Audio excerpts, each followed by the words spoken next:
ඒ හින්දා අපි පරිස්සම් වෙන්න ඕනේ. අපේ ජාතියෙන් අපි විතරයි. ඒ නිසා අපි පරිස්සම් වෙන්න ඕනේ.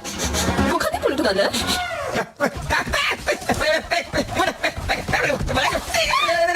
අනේ මන් දන්නේ තාත්තා මොනවා කරගන්නවද නේද කියලා.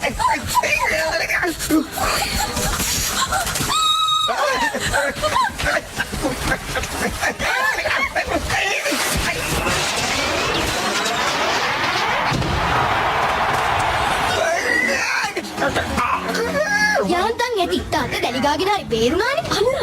අර බලන්න. හරි. ඔන්න එහෙනම් අලුත් අවුරුද්දක් පටන් ගත්තා.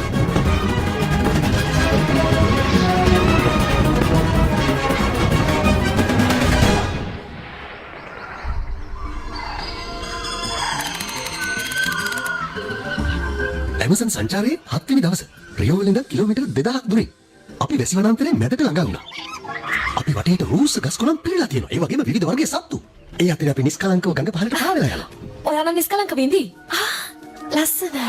ඒ වෙලෙට එළියට දාන්න. අපි දැන් ඇවිල්ලා ඉන්නේ ඇමසන් කැලෑවට කුරුල්වදන ප්‍රදේශයට. ඔඩොන්ටෝෆෝරස් ගුජිනෙන්සිස්. මාස 6කට කලින් මේ කුරුල්ලව අපි ජාවාරම්කාරයන්ගෙන් බේරගත්තා. එයා ඒ වෙලාවේ හුඟක් ලෙඩ වෙලා හිටියේ. කකුලකුත් වහල වෙලා තිබුණා. මේ ඉන්නේ මගේ විශ්වාසවන්ත සහකාරිය. ඒ කිව්වේ මගේ හදරණිය එකම බිරිඳ. එයා තමයි මේ කුරුල්ලව පරිසරයට මුදා හරින්නේ. අනේ පා. ඔයාලට දැන් යන්න පුළුවන්. මෙහෙම කරන්න. මෙහෙමයි ඒක කියන්නේ. එන්න.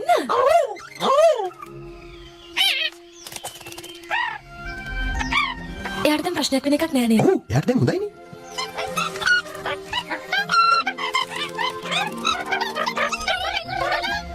එයා දැන් සතුටින් ඉඳී. අර බලන්න. එයා මොනාරි කියනවා ජූලියෝ. මේකයි. එයාට අපිව දාලා යන්න දුකයි කියලා කියනවා. නෑ එයා කියන්න හදන වෙන දෙයක්. අපිට මොනාරි කරදරයක් වත්ද? අයියෝ එහෙම දෙයක් නෙමෙයි ලින්ඩා. එයා ඔය සමුගැනීමේ වේදනාව ප්‍රකාශ කරනවා.